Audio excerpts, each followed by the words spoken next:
ഇതാണ് കിളിച്ചൂണ്ടാൻ പറ്റില്ല. പണ്ട് കാലത്ത് പെർമാണിമാര് മാത്രം തിന്നീനെ പറ്റില്ല അത്. അതുകൊണ്ട് ഇതെനിക്ക് ഞാൻ തരൂല. പിന്നെയുള്ള ഈ അടക്കേ ചെങ്കതളി എന്നതിന്റെ പേര്, അവ തിന്നാൻ മാത്രം ജായില്ല. അന്തർക്ക ഇതങ്ങൾക്ക് ഒരു കത്തുണ്ട്. മകളെ കുട്ടീൻ്റെന്നാ തോന്നണത്. ഇങ്ങോട്ട് കൊണ്ടുപോയി. ഓപ്പ പോയിട്ട് 3 മാസം കഴിഞ്ഞ്. നിങ്ങൾ കോളടിച്ചെന്നാ തോന്നണത്.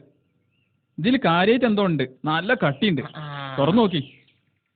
ഓൻ കുരുത്തുള്ളോനാ. ഓൻ ഞമ്മളൊന്നും മറന്നില്ലല്ലോ. ഇത് നമ്മൾ ഐതറൂന്റെ കത്താ. സുബൈദാന്റെ മോന്. വീരാനെ, വീരാനെ, ഒന്നിങ്ങോട്ട് വന്നാ. എന്നാ എന്റെ പെങ്ങളെ മകന്റെ കത്ത് തന്നാണ്. ഇതൊന്നിങ്ങോട്ട് വായിച്ചാജി. അബുവോ, ഒന്നിങ്ങോട്ട് ബാ. ഐതറൂന്റെ കത്ത് തന്നാണ്. അബുവിനൊന്ന് വിളിച്ചോ അപ്പേ. ഓനും കേട്ടോട്ടെ. ഓനും വായിച്ചത്. ആ ഒന്നായിട്ട് വായിച്ചാജി.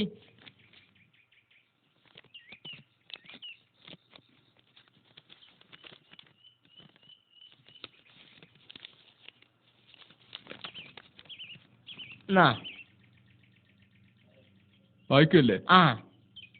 പ്രിയപ്പെട്ട വല്ലിപ്പ, വല്യമ്മ, വലിയ അമ്മോൻ, ചെറിയ അമ്മോൻ, അമ്മായി, കുട്ടികൾ എന്നിവർ അറിയുവാൻ ജിദ്ദയിൽ നിന്നും ഹൈദരാലി എഴുത്ത്. എനിക്കിവിടെ പരമസുഖമാണ്. ഇതിന്റെ കൂടെ 25,000 രൂപയുടെ ചെക്ക് അയക്കുന്നുണ്ട്.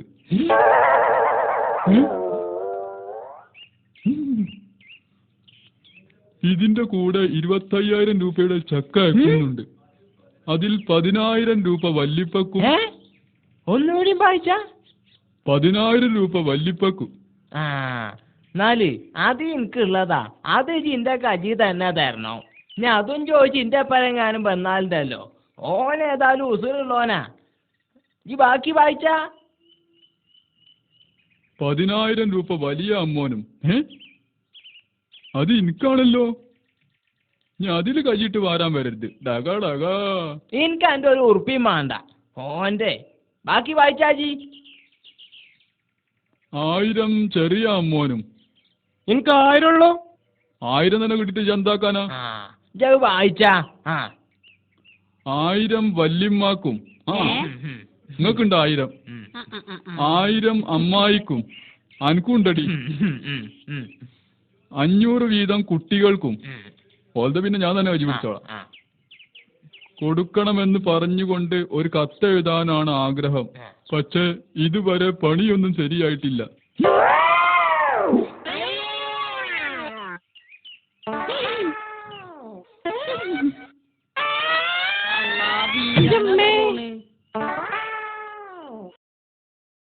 ഒരു പെട്ടോന് ഓനൊരു കാലത്തും കൊണപിടിച്ചൂല. ഒരു കാലത്തും കൊൺപിടിച്ചൂല.